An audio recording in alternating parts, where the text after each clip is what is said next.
وہ مخبر خبر دیتا ہے کہ صاحب وہ فرائیڈے کی شام کو پہنچ گئے ہیں اور انہوں نے فون پہ ہی کچھ معاملات کچھ بچوں سے کر لیے ہوتے ہیں اور یا بچے سے کر لیے ہوتے ہیں، اور وہ بچہ بھی تھوڑی دیر کے بعد آ جاتا ہے اور پھر دروازہ بند ہو جاتا ہے۔ پولیس جو ہے وہ وہاں پہ ریڈ کرتی ہے اور اس ریڈ کے اندر سے جو صاحب برآمد ہوتے ہیں، اور وہ بائی دا وے اس بچے کے ساتھ بھی وہ غیر فطری جنسی فعل کر رہے ہوتے ہیں اور بڑی بے شرمی، ڈھٹائی اور بغیرتی کے ساتھ اس کو ساتھ میں آٹومیٹک کیمراز کے ذریعے فلما بھی رہے ہوتے ہیں، یعنی اس کی عکس بندی کر رہے ہوتے ہیں، اس کا بصری فیتا بنا رہے ہوتے ہیں، اور فلم بنا رہے ہوتے ہیں یار، ٹھیک ہے، اینے ترجمے کروا لے تسی میرے کو۔ اب پولیس اس کو گرفتار کر کے لاتی ہے تو فوری طور پہ کے پی کے چیف منسٹر اور گورنر صاحب کے فون آنا شروع ہو جاتے ہیں، اور پتہ چلتا ہے کہ یہ سہیل ایاز صاحب ہیں۔ اب سہیل ایاز صاحب جو ہیں وہ کے پی حکومت کے آئی ٹی کے ایڈوائزر تھے، ان کے پاس آفیشل سٹیٹس تھا جو انہوں نے یہاں پہ چھپایا ہوا تھا۔ تو سہیل ایاز صاحب جو ہیں ان سے اس سے پہلے کہ انہیں چھوڑنا پڑ جائے، جو ان کو تھوڑے بہت دوتا تھپڑ لگا کے انویسٹیگیشن افسر پوچھ پاتا ہے کہ آپ کہاں سے ہیں، اس سٹوری کے مطابق وہ ایک جنسی بے رہروی کا شکار درندہ نما شخص تھا، اور اس سے پہلے وہ اور ڈارک ویب جو کہ ورلڈ وائڈ ویب WW کے پیرل چلتا ہے اور دنیا کا ہر 2 نمبر کام اس کے اوپر ہوتا ہے، اغوا برائے تاوان کے تاوان ادا کرنے سے لے کے وہ سارا کچھ جو اس ڈارک ویب کے اوپر ہوتا ہے وہ اس کے بڑے پلیئرز میں شامل تھا۔ وہ مقامی بچوں کو جن کے والی وارث جو تھے یا نہیں ہوتے تھے یا کمزور ہوتے تھے، ان کو بہلا پھسلا کے اپنے اس اڈے پہ لاتا، اور یہ اس کا اڈا تھا۔ ویسے وہ پشاور میں رہا تھا، اور وہاں پہ وہ کے پی حکومت کے اسپیشل ایڈوائزر کے طور پہ لاکھوں روپے کی تنخواہ، گاڑی اور رہائش انجوائے کر رہا تھا۔ جمعے کی شام کو وہ یہاں پہ پہنچتا، بچوں کو بہلا پھسلا کے لاتا، ان کے ساتھ بدفعلی کرتا، اس بدفعلی کی تصاویر بناتا، اس سے حیض اٹھاتا، اس سے مزہ اٹھاتا، اور پھر اس کو ڈارک ویب کے اوپر ہزاروں ڈالر کے عوض بیچتا۔ اچھا، یہ صاحب جو تھے یہ ان کی پہلی کارروائی نہیں تھی، یہ سب سے پہلے یہ کام انہوں نے اٹلی کے اندر فرمایا تھا، اور اٹلی کے اندر جو تھا یہ یہی حرکت کرتے ہوئے پائے جاتے تھے۔ اٹلی والوں نے اس کو پکڑا، اس کو وہاں پہ سزا ہوئی، یہ سزا اس نے کاٹی، اس کے بعد یہ وہاں سے بھاگ کے کسی نہ کسی طور پہ برطانیہ چلا گیا۔ برطانیہ میں جا کے پھر اس نے یہی حرکت کی، اور پھر یہی حرکت کر کے اس نے برطانیہ کے اندر چونکہ پھانسی کا قانون نہیں تھا تو اس کو سہیل ایاز کو عمر قید کی سزا ہو گئی۔ اس دوران سہیل ایاز صاحب نے پی ٹی آئی کی حکومت آ گئی، اور پی ٹی آئی کی حکومت کے اندر ان کا کوئی خاص پلیس تھا جس کی بنیاد کے اوپر ان کو باقی کی سزا پاکستان میں بھگتنے کی، پاکستان کی جو ریکویسٹ تھی وہ انٹرٹین کروائی گئی برطانوی حکومت سے، اور وہ باقی سزا بھگتنے کے لیے پاکستان آ گیا۔ پاکستان آ کے بھی اس نے یہ سرگرمیاں ترک نہیں کی، پاکستان آ کے اسے مشکل سے 3 سے 4 ماہ جیل رکھا گیا، اور اس کے بعد سزا ختم ہو گئی، عمر قید کی سزا تھی، ٹھیک ہے، سزا ختم ہو گئی، اس کو رہا کیا گیا۔ نہ صرف رہا کیا گیا بلکہ عمران احمد خان نیازی کے خصوصی حکم کے اوپر اس کو کے پی گورنمنٹ کا خصوصی مشیر لگا دیا گیا۔ بتانے والے بتاتے ہیں ہمارے ذرائع کہ ان کو جب سی ایم کے پی کے پرویز خٹک کا ایڈوائزر لگانے کا حکم دیا تو انہوں نے یہ گند کا ٹوکرا اپنے سر پہ اٹھانے سے انکار کر دیا۔ انہوں نے کہا کہ یہ گند میرے گلے نہ ڈالیں۔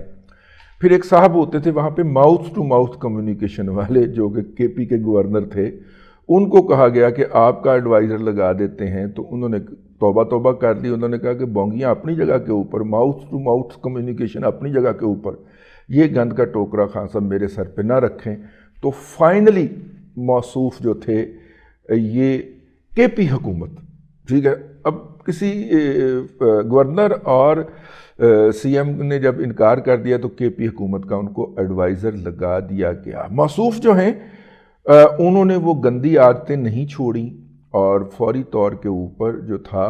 انہوں نے بارہ کہو کے اندر ایک چھوٹا سا مکان لے کے اس علاقے میں گلیوں میں پھرنے والے، گھر سے گولی ٹافی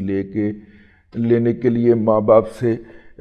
بہانہ کر کے نکلنے والے بچوں کو شکار کرنا شروع کر دیا، اور اس کے عوض اس نے نہ صرف کہ اپنی جنسی تسکین پوری کرنا شروع کر دی. وہ صاحب جو تھے ان کی کچھ دنوں کے لیے، 2-3 دنوں کے لیے گرفتاری بھی ڈالی گئی، لیکن پولیس کو فوری طور پہ اسے جوڈیشل کروانے کا حکم دیا گیا، انہیں جیل بھجوا دیا گیا. کچھ دن وہ جیل میں رہے. اس کے بعد پولیس پہ پریشر آیا. وہ جس صاحب نے چھاپا مارا تھا ان کو ٹرانسفر کر کے عبرت کا نشان بنایا گیا، اور جن صاحب نے اس کی انویسٹیگیشن کی تھی ان کو بھی دور دراز علاقے کے اندر ٹرانسفر کر دیا گیا. اور یہ ٹرانسفر جو تھی، اس کے باوجود کہ پنجاب کے اندر